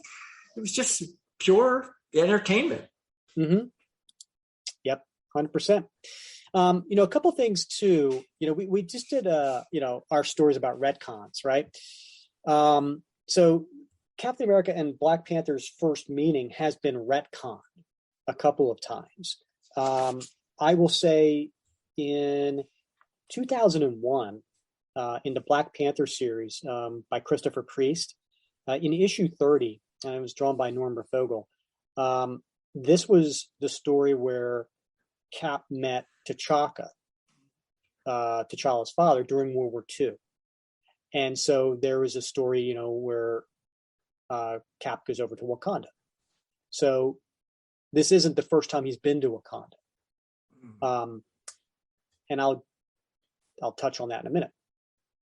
Then in 2010, there was a miniseries called Flags. It was Captain America, Black Panther, Flags of Our Fathers. And Reginald Hudlin was the writer for this one. I think Dennis Cohen was the artist. And this, again, was a story with Nick Fury in World War II and Cap over there. And Hudlin decided to change it from being T'Chaka to being T'Chaka's father, T'Challa's grandfather, which makes more sense, right? And anyway, so in both stories, Cap ends up leaving there with some vibranium. Now, in Priest's story, T'Chaka gave it to him. In Hudlin's story, Fury had Cap steal some. So anyway, I thought that was interesting. Now, that is, yeah. You would say, well, yeah, he's never met T'Chaka before, so this is the first time he met T'Chaka. But why would he not remember being in Wakanda, or why would he not think about that? And it was interesting. Stan and Jack, back in Tales of Suspense 75, we covered this, I think, but Cap was in the Avengers Man, and he was reflecting on how he can't recall the past that well. Mm-hmm. And there are gaps. Yes. Yeah. Right. And that's why he didn't remember Namor. That's why, some things like that. Right. So this was Stan and Jack's way of kind of like, we're going to fix some plot devices, escape hatch, right? That was an escape hatch, the old amnesia escape hatch. Yeah. Yeah. So I thought that was kind of some extra perspective to kind of bring to this story that, especially since we just recently talked about some retcons, that this story was retconned.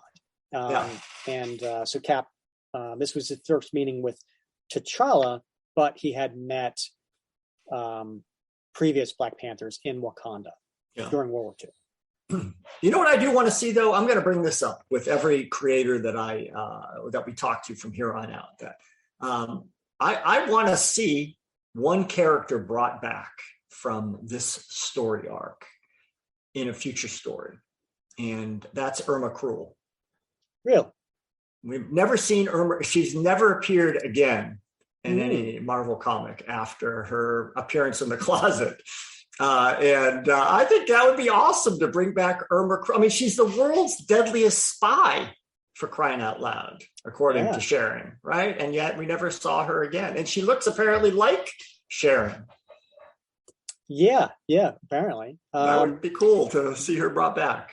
Yes, I agree with you on that one. I think that's a good idea. And we can also do I mean, it might be a cool story with her and Black Widow. Right. Yeah. I'd like to, we'll see what happens. You may want to get her revenge on Sharon. Mm-hmm. All right, Bob. So we talked a little bit about this. What was your favorite panel from these stories? All right. I think my favorite panel was, it was a splash page on the 5th page of the Cap story of Cap 100. And it's the one where Sharon's pointing the gun and Cap's got like this shocked expression, and Zemo's leaning over, with his fist clenched. It's and the group of henchmen behind Zemo. It's a wonderful, wonderful splash page, and that to me, that just the shocked look on Cap's face. It's not even really a shocked look. It's more like a what? Yes. But I love that page. Okay. That's a good one. I think I'm going to go with issue 99. And it was page 3, panel 1. Mm-hmm. And that was when he's confronting Zemo. And he's got the 2 guys on each side of him. And then he takes the 2 and he throws them together. And so that panel, and Cap says, "Not so. The choice belongs to any man who has the courage to fight on while single breath remains." How Cap is that? That is Cap. Yeah. Right? Mm-hmm. And I listen, probably most of the times when I go panels, I'm going to pick the Cap speeches. And to me, that was one of the better speeches in this story. Yeah. That's funny. This is how language changes, right? Because my son, every time I'll be like, "Hey, that's hey honey, you look awesome," to my wife. My son will go, "That's so Cap," but it means that's bullshit. That's how that term is used now among Awesome means bullshit. Cap. Yeah, that's so Cap. Is that term Cap is used by young kids today to mean that's not true. That's fake. That's what? Yeah. I've never heard this in my life. Yeah. I'm going to have to ask my daughter. Ask her what Cap means. Yeah. Are you sure that's not where your son goes to school type of thing? No, I mean, all the kids use that, right? So, it's just salty means something different now. It means angry. Why are you so salty? That's not how it was used when I grew up, or certainly in my background. But so words, have different meanings. So whenever he says, "That's so Cap," I'm like, "Yeah." But he's like, "No, that's not a good thing." Oh, that makes me sad. Yeah. Well, sorry, man. Sorry to bring you down. Yeah. All right. So that's a good panel. Yeah, you're right. That's a great speech, great panel. So, and when you said you were going to put something in the time capsule, what was that going to be? Well, that was that page from issue 97, Tales of Suspense. It was page 6. That was when the page had him going through a mugshot. The mugshot book, right? Book. Yeah. And then the old looking police car, and then the guys who were walking into clothing. I think that's totally 1967, 1968. All right. That's good. I was going to go with, the language, gal, chick, girl. Yeah, all those were used in that story. But I think I'm going to go with the telecommunication system that Sharon used to try to call Cap a couple times, but they didn't have the capacity to leave a message. There's no record. Don't leave your message at the beep. That didn't exist yet. Couldn't text them, couldn't do anything like that. You just had to sit by the phone and wait for your loved one to call. So I'm definitely sticking the telephone into the time capsule. Nice. I like that. All right. What is T-shirt worthy for you? All right. Well, I was really wrestling with 3 of them. But I think I'm going to go with Zemo from issue 99. I like that image, because from my view, I've got a bunch of Cap t-shirts. I know you do. Mm-hmm. I also know you have a Red Skull t-shirt, as I do. And I think there's not enough villain t-shirts. And I think there needs to be. We got to celebrate Cap's villains a little bit, right? And I like the image of Zemo reclining on his throne with that little table with the pitcher and the chalice and the fruit and the one quote, of course, right? I love that, right? Because that's something everything ever says to me. I could just say, recline on my throne. Would you like dinner? Of course. Can I get you a cold one? Of course, right? Would you like the remote control?